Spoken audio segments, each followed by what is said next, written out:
మన VVIT university absolute discipline, absolute education. Telugu cinema dancers అసోసియేషన్లో వివాదం రాజుకుంది. అది బాహాబాహి దాకా వెళ్ళేటువంటి సంకేతాలు కనిపిస్తున్నాయి. మరోవైపు అసలు ఈ సంఘటనకి కారణం ఏంటి, ఎందుకు ఇంత పెద్ద ఎత్తున ఒకరిపైన ఒకరు వాదోపవాదాలు చేసుకునే పరిస్థితి వచ్చింది, ఇవన్నీ తెలుసుకునే ప్రయత్నం చేద్దాం. మనతో పాటు Telugu cinema dancers association general secretary Srinivas గారు ఉన్నారు. శ్రీనివాస్ గారు నమస్తే. నమస్తే అండి. శ్రీనివాస్ గారు, అసలు ఏమైంది? అసోసియేషన్లో వివాదం రాజుకుంది, అది బాగా ముదిరిపోయింది, బయటకు వచ్చేంత స్థాయిలో వివాదం రాజుకుంది అంటున్నారు. ఏంటి అసలు వివాదానికి కారణం? వివాదానికి కారణాలు యాక్చువల్లీ మా అసోసియేషన్ ఎలక్షన్స్ డిసెంబర్లో జరిగినాయి. లాస్ట్ ఇయర్ డిసెంబర్ 7వ తారీఖు. ఆ ఎలక్షన్లో ప్రెసిడెంట్గా సుమలత గారు, జానీ మాస్టర్ గారు వైఫ్ ప్రెసిడెంట్గా, సెక్రటరీగా నేను, చిరంజీవి ట్రెజరర్గా, అలా మిగతా కమిటీ మెంబర్లు మొత్తం టోటల్గా 17 మంది. మేము ముగ్గురం కాకుండా మిగతా 14 మంది కమిటీ మెంబర్స్ ఉంటారు. వైస్ ప్రెసిడెంట్లు 2, జాయింట్ సెక్రటరీ 2, ఒక ఆర్గనైజింగ్ సెక్రటరీ, మిగతా కమిటీ మెంబర్స్ ఉన్నారు.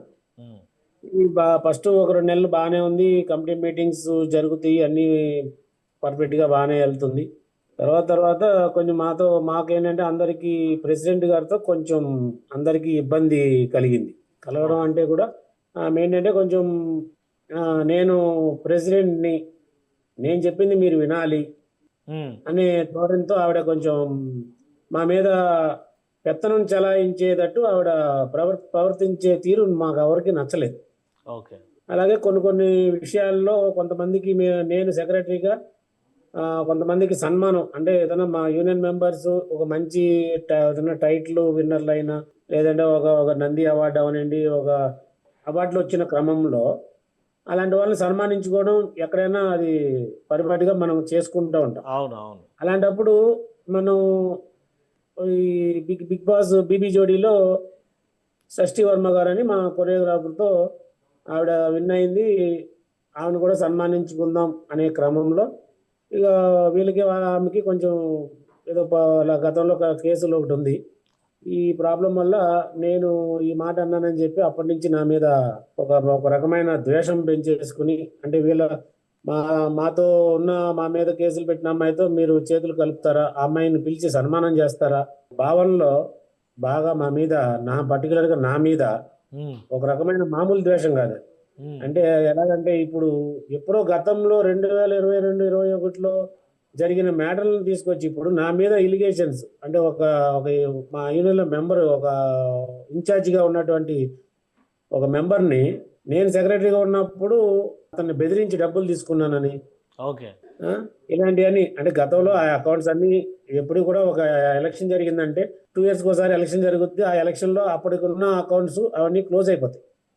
మేము దానికి సంబంధించిన ఈ ఫార్మ్స్ అన్నీ కూడా అటు ఫెడరేషన్ కానీ అటు లేబర్ ఆఫీస్ కానీ అన్ని ఇచ్చేస్తాం, అన్ని సబ్మిట్ చేసేస్తాం. చేసిన తర్వాత మళ్ళీ ఇప్పుడు నేను గతంలో ఇలా చేశానని చెప్పి నా మీద ఏదో విధంగా వీడి మీద ఒక బురద చల్లితే దాన్ని మేము ఏదో చేయొచ్చు, అతనితో కంప్లైంట్ ఇప్పించి నా మీద ఇతను ఇలా ఇంత ఆర్థిక అక్రమాలు, అంటే లెటర్లో కూడా రాయడం ఆర్థిక అక్రమాలు, అంటే అర్షద్ మేధా, విజయ్ మాల్యా లాంటి కోట్లు తిన్న వాళ్ళు కూడా ఇలా ఇంత పదాలు వాడలేదేమో అనుకుంటున్నా నేను. అంటే వివాదానికి ఇప్పుడు కారణం మీరన్నమాట. అసలు జానీ మాస్టర్ ఈ పేర్లు, శేఖర్ మాస్టర్, జానీ మాస్టర్ పేర్లు బయటకు వచ్చినాయి, బట్ వివాదానికి మూల పురుషులు శ్రీనివాస్ గారు. మూల కారణం ప్రస్తుతం నేనేనండి. మెయిన్ గా నాతోనే మొదలైంది. నాతో మొదలయ్యేపాటికి ఇంకా మిగతా కమిటీ మెంబర్లు కూడా ఇది సరే, అతను ఎవరైతే నా మీద ఇరిగేషన్ చేశాడో అతను కూడా కమిటీ మెంబరే. అతను వచ్చి కమిటీలో నేను ఇలాగూ ఎందుకంటే అతను కూడా ఇప్పుడు ఎందుకు అతను రావడం జరిగింది అంటే, మొన్న జరిగిన ప్యారడైజ్ మూవీ షూటింగ్ అప్పుడు అతను కోఆర్డినేటర్ గా పనిచేశాడు. ఆ కోఆర్డినేటర్ గా పనిచేసిన క్రమంలో అతను కొన్ని తప్పులు చేయడం జరిగింది. ఆ తప్పులు చేసినందుకు గాను అతన్ని యూనియన్ నుంచి మేము సస్పెండ్ చేశాం. సస్పెండ్ అంటే అతను అన్ని ఆధారాలన్నీ పరిశీలించి, ప్రెసిడెంట్ గారు లొకేషన్కి వెళ్ళారు, నేను లొకేషన్కి వెళ్ళాను, జరిగిన సిచ్యువేషన్ అన్ని చూసాము. ఏ ప్రెసిడెంట్ గారు? ఇప్పుడున్న ప్రెసిడెంట్ గారేనా? అదే ఇప్పుడున్న ప్రెసిడెంట్ గారే. ఇప్పుడున్న ప్రెసిడెంట్ వెళ్ళాము. సరే, అతను తప్పు చేశాడని నిర్ధారించుకుని కమిటీలో పెట్టి కమిటీ మెంబర్స్ అందరూ అందరూ నిర్ణయం తీసుకుని అతను సస్పెండ్ చేయడం జరిగింది.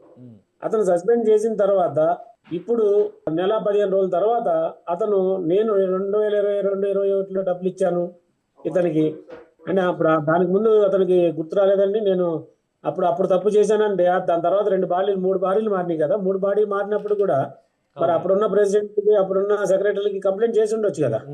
కాదండి, ఇప్పుడు బయట నుంచి చూసే వాళ్ళకి కూడా ఒక సందేహం ఉంది. ఇప్పుడు సుమలత గారు డాన్సర్స్ అసోసియేషన్ మెంబర్ గా ఉండి ఇదయ్యారా, లేదంటే ఆ ఎలక్షన్స్ టైంలో మీరు అన్నట్టుగా ఒక కేసు ఇష్యూ జరిగింది జానీ మాస్టర్ సంబంధించి, ప్రత్యామ్నాయంగా ఆమెను తీసుకొచ్చారా? అధికారాల విషయంలో ఆమెకున్న పరిమితులు ఏంటి? అప్పుడున్న పరిస్థితుల్లో జానీ మాస్టర్ గారు ప్రెసిడెంట్ గా గెలిచారు. ఆయన 2023లో 23-25 సంవత్సరానికి గాను ఆయన ప్రెసిడెంట్ గా గెలిచిన తర్వాత ఒక 10 నెలలకే ఆయన దురదృష్టవశాత్తు అమ్మాయి కేసు పెట్టడం జరిగింది. ఆ కేసు తర్వాత చాంబర్ నుంచి లెటర్ వచ్చింది. ఆ లెటర్ ఆయన ఇలాగూ ప్రెసిడెంట్ పోస్ట్ లో ఉండకూడదు అంటే సరే మా అసోసియేషన్ వాళ్ళు ఆయన పక్కన పెట్టి ఆ పోస్ట్ మటుకి ఎలక్షన్ పెట్టారు. ప్రెసిడెంట్ పోస్ట్ కి ఎలక్షన్ పెట్టి వేరే జోసెఫ్ ప్రకాష్ గారు అని ఆయన ఆ టైంలో గెలిచారు. ఆ 1 year ఆయన పాలన ఆయన సాగింది. దాని తర్వాత మళ్ళీ నార్మల్ గా ఎలక్షన్స్ వచ్చినప్పుడు నన్ను మధ్యలోనే దింపేశారు, నా పోస్ట్ టైం ఉన్నా కూడా దింపేశారు అనే ఆయనలో ఒక బాధ అయితే ఉంది. ఆ బాధని ఎలాగోలా నా భార్యతో నేను అక్కడ ఉండాలి, నేను ఎట్టి పరిస్థితుల్లో నేను పోస్టులో నేను లేకపోయినా నా భార్య ఉన్నా నేనున్నట్టే కదా అన్న ఉద్దేశంతో ఆయన అక్కడ ఆవిడ నిలబెట్టడం. ఆవిడ నిలబెట్టినప్పుడు కూడా మేమే అందరం ఉన్నామండి. మేమంతా ఒక సపోర్ట్ గా ఉండి ఒక ప్యానెల్ అని పెట్టుకోకపోయినా ఒక అందరం కలిసికట్టుగానే పనిచేసి అందరం గెలిచాం. సో ఇప్పుడు Jani master versus Shekhar master, అక్కడ ఏం జరుగుతుంది? ఈ 2 గ్రూపుల కొట్లాట అన్నట్టుగా చిత్రీకరణ జరుగుతుంది. ఏం జరుగుతుంది వాళ్ళిద్దరి మధ్య? అలా ఏం లేదండి, జానీ మాస్టర్ శేఖర్ మాస్టర్ గ్రూపులు ఏం లేవండి. కాకపోతే ఏం జరుగుతుందంటే ఇప్పుడు నిన్న జరిగిన ఇష్యూ ఏంటంటే మన కమిటీ మెంబర్లకి ఈ 8 మంది రిజైన్ చేశారు మాతో పాటు. ఆ 8 మందికి ఎలక్షన్లు పెట్టాలా వద్దా అంటే వాళ్ళని ఆల్రెడీ మేము రిజైన్ లెటర్ ఇచ్చాము. ఫెడరేషన్ వాళ్ళు అంగీకరించలేదు. అయినా కూడా యూనియన్ ప్రెసిడెంట్ గా నేను అంగీకరిస్తున్నానని చెప్పి ఆవిడ మమ్మల్ని సస్పెండ్ చేయడం జరిగింది. సో ఇప్పుడు బాడీ ఆల్మోస్ట్ 70% క్లోజ్ అన్నట్టు, రిజిగ్నేషన్స్ యాక్సెప్ట్ అయిపోయినట్టే. రిజిగ్నేషన్ యాక్సెప్ట్ అయిపోయినాయి.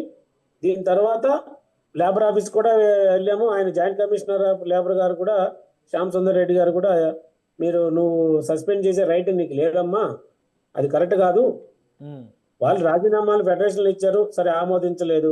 సరే ఆమోదించకుండానే నువ్వు ఎలా సస్పెండ్ చేస్తావు, నీకు ఆ రైట్ ఎక్కడిది అని చెప్తే నేను మళ్ళీ తిరిగి వాళ్ళని తీసుకో, సెక్రటరీ ట్రెజరర్ మీద నువ్వు ఏదో ఎలిగేషన్ చేస్తున్నావు కదా, వాళ్ళకి నోటీసులు ఇచ్చి వాళ్ళు ఏం తప్పులు చేశారో వాళ్ళ డాక్యుమెంట్స్ అవి ఇచ్చి వాళ్ళ దగ్గర ఎవరైనా తీసుకుని జనరల్ బాడీలో పెట్టి వాళ్ళు తప్పు చేశారు అంటే 100% వాళ్ళని మీరు ఏ విధంగా జనరల్ బాడీలో పెట్టి శిక్షిస్తారో వాళ్ళని యాక్షన్ తీసుకోండి, తప్పు లేదని చెప్పారు. అవన్నీ ఏది ప్రాసెస్ చేయకుండా ఓన్లీ కమిటీ మెంబర్లకి 8 మందికే అసలు ఎలక్షన్లు పెట్టాలా వద్దా అనే దాని మీద నిన్న ఓటింగ్ జరిగింది. ఓటింగ్ కార్యక్రమం పెట్టారు.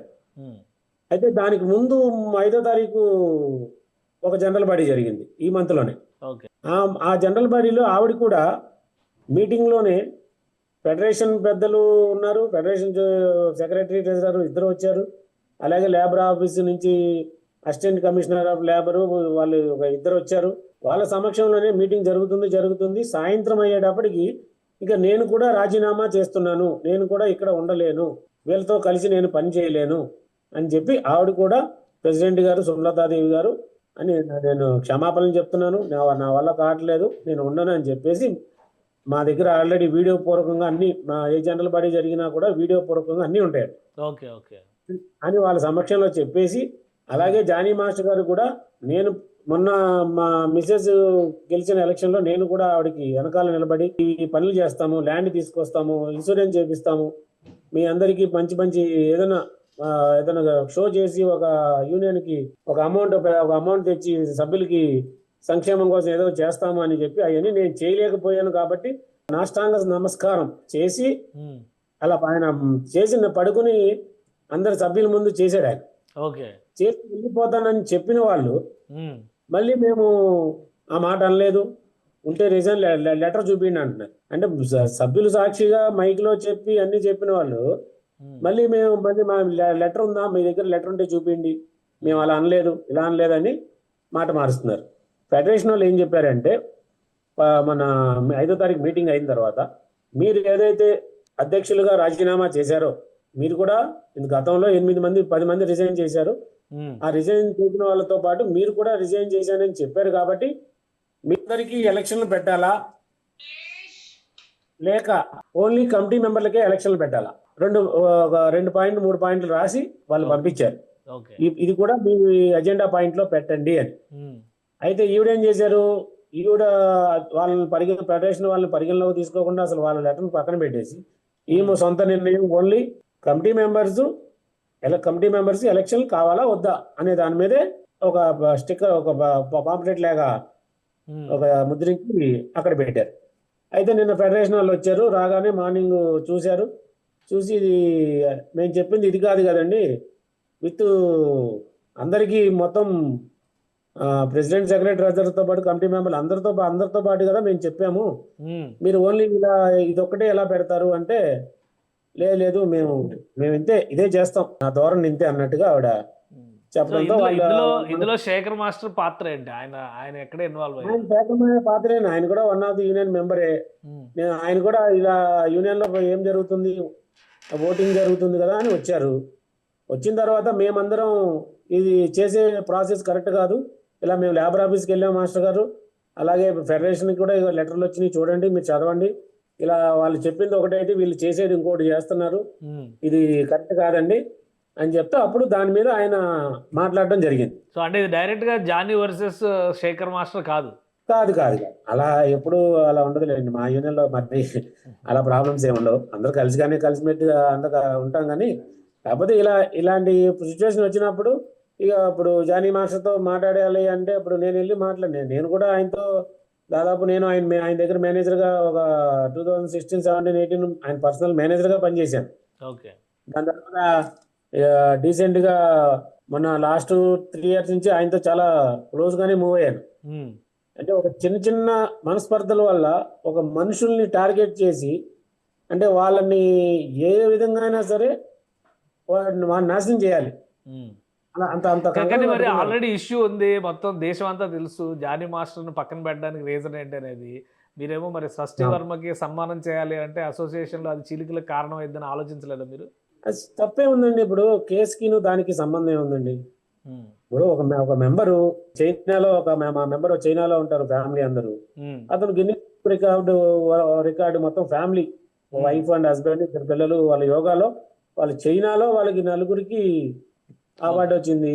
సరే అతను సన్మానించుకునే క్రమంలో మా వైస్ ప్రెసిడెంట్ మా ఈసీ గ్రూప్ లో ఒక మాట అన్నాడు, ఇలాగూ మనం అతను ఎక్కడెక్కడో ఉన్న అతను కూడా సన్మానించుకుంటున్నాం, ఇక్కడికి వచ్చినప్పుడు ఇలా నిన్న కాక మొన్న నేను టీవీ చూశాను, ఇలా పలానా అమ్మాయి ఇలా వచ్చింది, అలాంటి వాళ్ళని కూడా సన్మానం చేసుకుంటే తప్పేముంది అన్నాడు. దానికి ఓకే తప్పేముంది, మనం చేసుకుందాము అన్నాను అంతే. ఇక అక్కడి నుంచి ఇక వేరే విధాలుగా అంటే ఎలా ఎటు తీసుకెళ్తే ఇది ఎక్కడ దొరికితే ఎలా పట్టుకుందాం అనే దాని మీద పర్సనల్ గా ఏమైనా ఉన్నాయా? సుమలత గారితో మీకు ఏమైనా పర్సనల్ గా ఇష్యూస్ ఉన్నాయా? ఆమె ప్రెసిడెంట్ అంటే జనరల్ సెక్రటరీ గారితోనే ఎక్కువ ఆపరేషన్స్ యాక్టివిటీస్ చూడాలి, ఆ గ్యాప్ ఏమైనా వచ్చిందా? ఆ గ్యాప్ అంటే అదేండి, ఈ ఫస్ట్ బిగినింగ్ 2 నెలలు బాగానే ఉన్నాం. దాని తర్వాత ఈ చిన్న ప్రాబ్లమ్స్ వచ్చినప్పుడు ఇంకా డైరెక్ట్ గా మాట్లాడట్లేదు. మా ఎవరికాళ్ళు మాట్లాడడం మానేసి ఉన్న ఆఫీసులో మేనేజర్ ఉంటాడు, మేనేజర్తో ఆయనతో చెప్పిస్తా ఉంటది, నువ్వు ఇలా చెయ్యి, అలా ఆయన దగ్గరికి వెళ్ళి ఇలా అడుగు, అది అడుగు, ఇది అడుగు అని. అదేదో ఆవిడే అడగొచ్చు కదా నాతో ఏదైనా నేను అవసరం ఉంటే డైరెక్ట్గా వెళ్ళి అడుగుతాను, తప్పే ఉంది దాంట్లో. నాకు చిన్న పెద్ద తేడా ఏం లేదు. నేనేదో 3 సార్లు గెలిచాను 4 సార్లు గెలిచాను అని అలా ఏం లేదు. ఆవిడ ప్రెసిడెంట్ అని మరి ఆవిడకి అధ్యక్షులు అనగానే మరి ఆ పదవికి ఏమన్నా వేరే మీ అర్థాలు ఉన్నాయేమో నాకు అర్థం కాదు, మాకు తెలియదు. మరి ఇప్పటి వరకు నేను ఇది 4వ సారి అంటే దాదాపు ఈవిడ కాకుండా ముగ్గురు ప్రెసిడెంట్లతో పనిచేశాను నేను. ఎప్పుడు కూడా ఎవరితో ఎలాంటి విభేదాలు లేవు, అందరితో. జానీ మాస్టర్ అరెస్ట్ విషయంలో కానీ తర్వాత జరిగిన పరిణామాల విషయంలో కానీ అసోసియేషన్లో ఉన్నవాళ్ళు, యూనియన్లో ఉన్నవాళ్ళు ప్రధానంగా జానీ మాస్టర్ వైపు నిలబడలేదు అనేటువంటి ఆవేదన, అదేమన్నా గ్యాప్కి కారణమైందా? అది ఆయనకి 100% అదైతే ఉందండి ఆయనకి. ఎందుకంటే ఆ టైంలో నిలబడలేదు అంటే కారణం ఏంటంటే, ఇప్పుడు మనిషి ఏదన్నా వేరే కేసు అనుకోండి, ఎవరైనా కామన్ గా వచ్చి నిలబడతారు. ఇక్కడ ఈ అమ్మాయి కేసు అనగానే ఎవరికాళ్ళు కొంచెం వెనకడికి వేస్తారు గ్యారంటీగా. అవును. నేను ఆ కేసు విషయంలో దాదాపు ఆయన ఉన్న 32 రోజులు జైల్లో ఉన్నా, నేను ప్రతిరోజు ఒకరోజు డే బై డేను జైలుకి వెళ్ళడం, చూసి రావడం, లేదంటే ఇలా కోర్టుకి వెళ్ళడం, ప్రతిసారి ఏదో ఒకటి రోజు నేను అసలు చాలా యాక్టివ్గా ఉన్నా వాళ్ళతో. నాకు చాలా అనుబంధం. అలాంటి అనుబంధాన్ని వాళ్ళు ఎంత చిన్న విషయాన్ని అంటే తప్పు చేయకుండానే తప్పు చేసావు, ఇలా ఎవరో ఒక మనిషి వచ్చి నీ మీద ఇలా చెప్పగానే మీరు దాని మీద ఎంక్వైరీ లేదు, ఏమీ లేదు, డబ్బులు ఇచ్చేసాడు, ఎప్పుడో గతంలో జరిగింది. పోనీ ఇప్పుడు మనం ఈ బాడీ వచ్చిన తర్వాత ఇలా రూల్స్ పెట్టుకున్నాము, ఇక నుంచి ఇలా ఏం జరగకూడదు, గతంలో జరిగిపోయినాయి, తప్పో రైటో, ఇప్పుడు నుంచి కరెక్ట్గా ఉందాము అంటే అది వేరే విషయం. అంటే ఇక్కడ నన్ను ఏదో ఒక విధంగా ఒక విషయం అన్నాను, ఆ విషయం మీద నన్ను ఆ చుట్టూ తిప్పి ఇప్పుడు ఈ రోజు వరకు కూడా దీని మీదే. సో ఇప్పుడు ముగింపు ఏంటి మళ్ళీ ఎలక్షన్స్ కి వెళ్ళడమేనా, లేదంటే ఏమన్నా ఒక కాంప్రమైజింగ్ అండర్స్టాండింగ్? మేమనేది ఏంటంటే ఏమంటాం, ఏకపక్ష ధోరణి. ఆవిడ ఏం చెప్పినా అసలు నేను వీళ్ళతో కలిసి పని చేయను, మాతో కాదు అసలు మొత్తం కమిటీ మెంబర్లతో కూడా, మొత్తం 8 మందితో కూడా నేను కలిసి పని చేయను అని కరాఖండిగా ఫెడరేషన్ లో చెప్తుంది, వేరే చోట చెప్తుంది, అన్ని ప్రతి చోట చెప్తుంది. అలాంటి పని చేయను అన్నప్పుడు మిగతా వాళ్ళు కూడా ఎలా ఉంటుంది, అంత బయట అలా చెప్పినప్పుడు మేము ఎందుకు పని చేయాలి? సో ఎన్నికలకి వెళ్ళక తప్పదంటారు.